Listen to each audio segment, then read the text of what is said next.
Hi and welcome back to the channel. Here's a quick unboxing of the brand new Thomson Streaming Box Plus. I'm also setting it up and giving you my first impressions.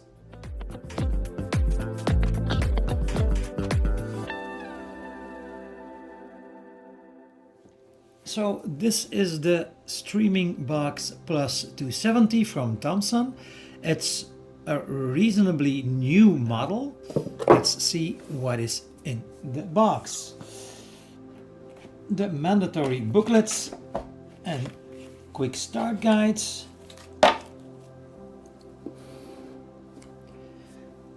The device itself is on top.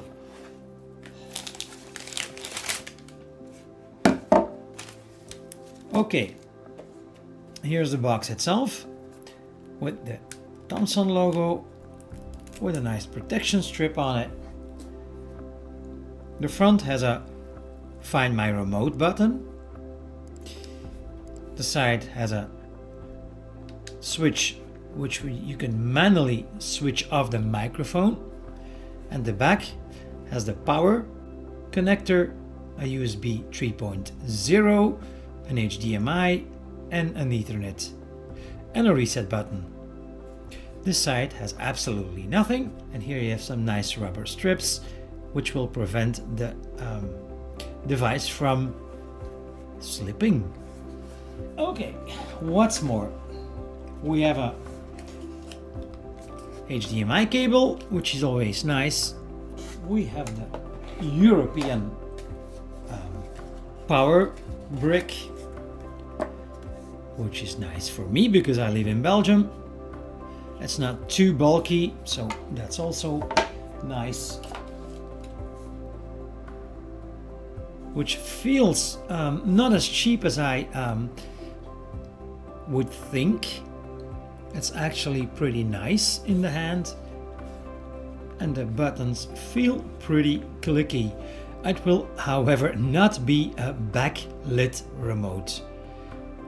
I do like that they included some channel zapping buttons, and of course the mandatory YouTube, Netflix, Disney Plus and Prime Video buttons. So that's about it.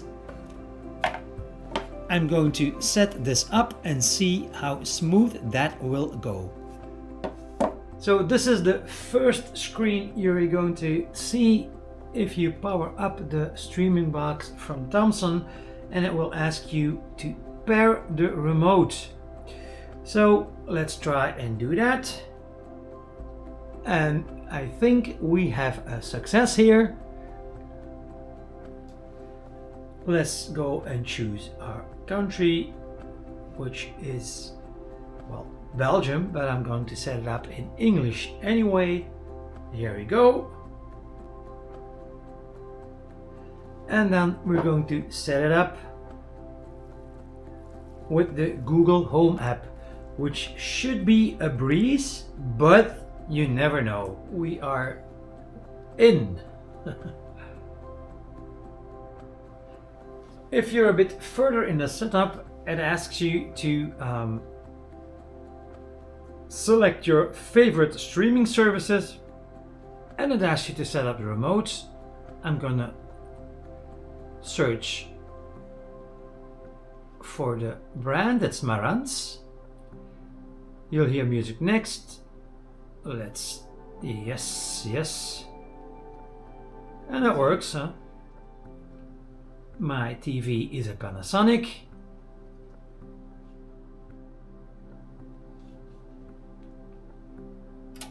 And now it actually did. So now it asked me to wait for about 8 seconds.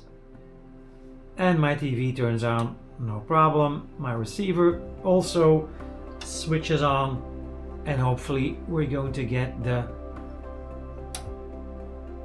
streaming box back on. And this is great that it works. And now it's going to finish setting up Google TV. And then we're on the main screen, which should look very familiar to well, to about everyone who is familiar with Google TV, Android TV, It's gonna show you your apps. It's going to give you the opportunity to get rid of some apps and to kind of rearrange the home screen to your own liking. So for instance, this French TV station, I don't want that one, so I'm gonna say view the details, and I'm gonna click on uninstall. Yes, I want to uninstall it, and it's gonna disappear from my main screen. Here I can reorder them, so I can put the TV stations that I'm going to use a little bit up front, like Prime, although there are some shortcut buttons on the remote for Prime Video, YouTube, Netflix and Disney Plus. That's that. Let's go to YouTube and see if I'm logged in immediately. And yes, you can see all my favorites. And let's see if I can go to my channel, and yes, I can. So at least for now, everything looks really snappy, really fast.